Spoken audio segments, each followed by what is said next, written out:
Michael Scott no es solo un mal jefe, es alguien que haría lo que fuera para que lo quieran. Y si has visto The Office, sabes exactamente de qué hablo, momentos incómodos, chistes fuera de lugar y silencios que duelen. Pero aquí va la pregunta que cambia todo. ¿Y si Michael no es el problema, sino alguien que nunca aprendió a ser querido? Porque detrás de cada broma incómoda, de cada intento desesperado por hacer reír, hay algo mucho más incómodo que el cringe, y es el miedo. Miedo a no encajar, miedo a quedarse solo, miedo a no ser suficiente. Por eso Michael Scott no quiere ser gracioso, quiere ser aceptado. Y eso convierte a uno de los personajes más ridículos de la televisión en uno de los más humanos.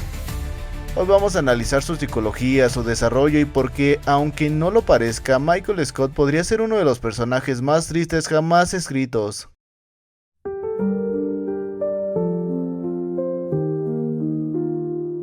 El Michael Scott de la etapa 1 no es simplemente un jefe incómodo, es un güey que está desesperado por caer bien, pero no tiene ni idea de cómo hacerlo. O sea, fíjate en esto, desde el inicio Michael no se comporta como jefe, se comporta como el típico vato que quiere ser el más cagado del grupo. El problema aquí es que confunde respeto con popularidad. Él no quiere que lo vean como autoridad, quiere que lo vean como su compa, y ahí empieza todo el desastre. Porque cuando tú basas toda tu identidad en que los demás se rían contigo, pasa algo bien cabrón, pierdes completamente el filtro. Por eso dice cosas súper inapropiadas, hace chistes fuera de lugar y tiene momentos de cringe extremo que hasta te dan dolor físico con solo verlos. Pero no lo hace por maldad, lo hace porque en su cabeza es como... si se ríen, entonces les caigo bien.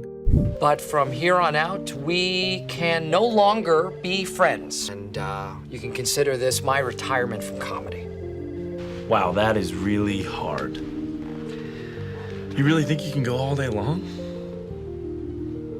Well, you always left me satisfied and smiling, so... That's what she said! Michael. Pero lo que realmente pasa es lo contrario. Y aquí viene lo interesante psicológicamente. Michael parece seguro de sí mismo, pero en realidad es todo lo opuesto. Es como si estuviera actuando todo el tiempo, como si hubiera construido un personaje basado en lo que cree que la gente quiere ver. Eso es lo que podría llamarse una especie de máscara social. No es auténtico, es reactivo. Si alguien se ríe, exagera más. Si alguien lo ignora, sube el nivel. Y si siente rechazo, se vuelve todavía más intenso. Es un ciclo.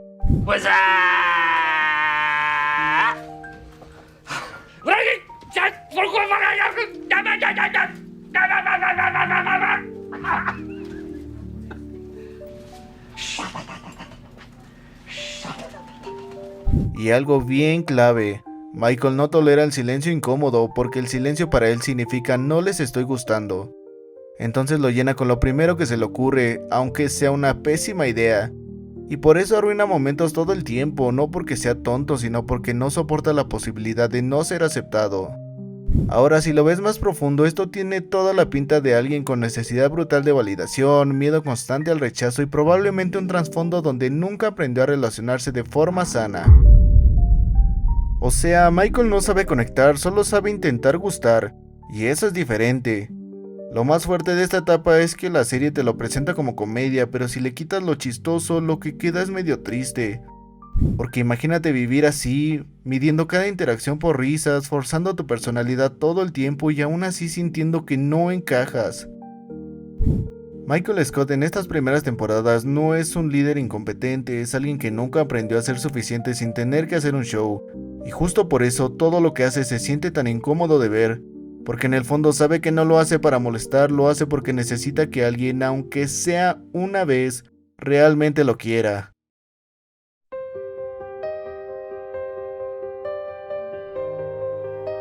Aquí es donde deja de ser solo incómodo y empieza a doler un poco más, porque ya no es solo este güey da cringe, ahora empiezas a notar que en realidad está solo. So, tell me, what do you want to be when you grow up? I want to be married and have 100 kids so I can have 100 friends and no one can say no to being my friend.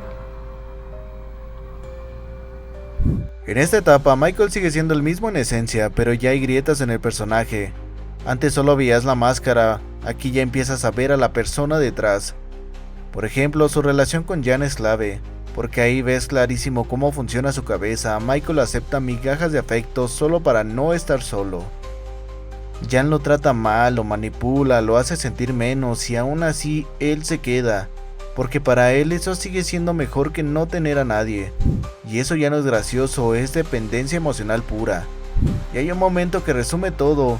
Cuando está en su depa presumiendo su televisión de plasma, ese momento parece chiste, pero en realidad es tristísimo, porque el güey está solo intentando convencerse de que está bien, de que su vida tiene sentido, cuando claramente no lo siente así. Aquí pasa algo bien importante. Michael empieza a tener destellos de conciencia, pequeños momentos donde parece que se da cuenta de ciertas cosas, que la gente no lo toma en serio, que sus relaciones no son sanas, que algo en su vida no está funcionando, pero no sabe cómo cambiarlo. Y eso lo deja en un punto bien incómodo. Ya no es completamente inconsciente, pero tampoco ha cambiado. Es como cuando alguien empieza a darse cuenta de sus patrones, pero sigue creyendo en ellos. Michael intenta conectar de verdad, quiere amistades reales, quiere amor de verdad, quiere pertenecer, pero sigue usando las mismas herramientas de antes, y por eso le sigue saliendo mal. And I am crying and nobody can hear me because I am terribly alone. Y aquí está el conflicto más fuerte de esta etapa. Michael quiere ser auténtico, pero no sabe quién es sin su personaje. Entonces se queda atrapado entre dos cosas: el Michael gracioso que fuerza todo y el Michael real que está solo y perdido. Y eso genera momentos rarísimos donde a veces te da risa y a veces te pega directo en el pecho, porque ahora ya no solo te ríes de él, empiezas a entenderlo. Aquí pasa algo clave. Aunque sigue siendo incómodo, en esta etapa Michael también muestra algo nuevo: intención. You did these freehand? Yep. My God, these could be tracings. How much? You want to buy it? Well, yeah. Yeah, we have to have it for the office. I'm really proud of you.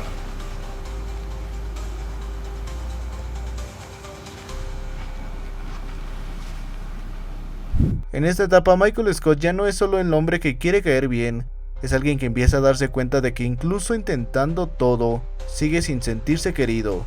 Y eso cambia completamente cómo lo ves, porque aquí es donde deja de ser solo comedia y se convierte en la historia de alguien que por primera vez empieza a enfrentar lo más difícil, que tal vez el problema no es el mundo, sino la forma en la que ha aprendido a relacionarse con él.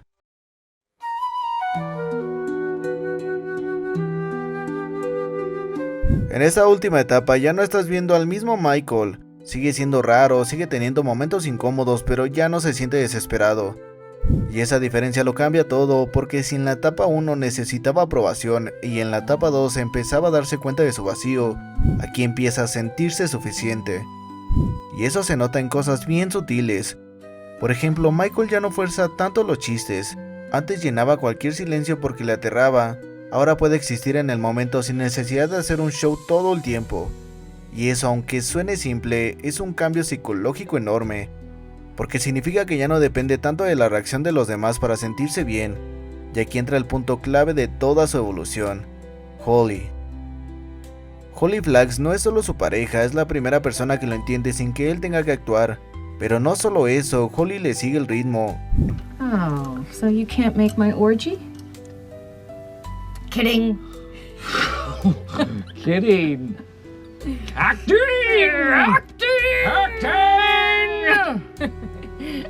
Love it. Yeah. En cierta medida parece como si ella fuera la primera persona con la que genuinamente puede conectar. Y eso para alguien como Michael lo es todo, porque por primera vez no tiene que impresionar, no tiene que exagerar, no tiene que ser el gracioso, puede ser él, y eso basta. Esto cambia completamente su forma de relacionarse, porque cuando alguien por fin te acepta de verdad, dejas de perseguir desesperadamente la validación.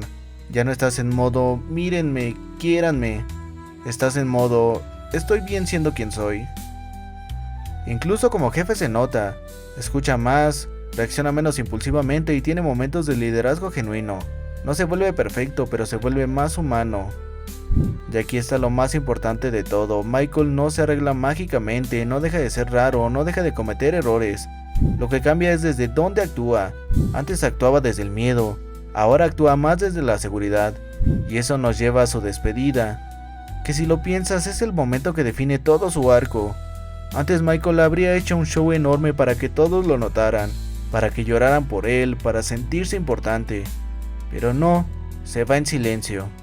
Se despide sin necesidad de atención porque ya no la necesita, y eso es crecimiento real.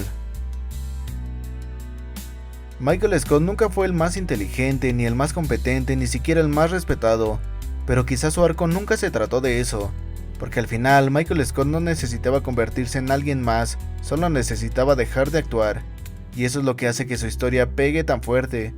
No es la de un jefe que mejora, es la de una persona que aprende poco a poco que no tienes que forzar que te quieran cuando alguien está dispuesto a quedarse por quien eres. Y tal vez por eso duele tanto verlo al inicio y se siente tan bien verlo irse, porque en el fondo todos hemos sido como Michael, solo que no todos tenemos la suerte de encontrar ese lugar donde ya no hace falta fingir.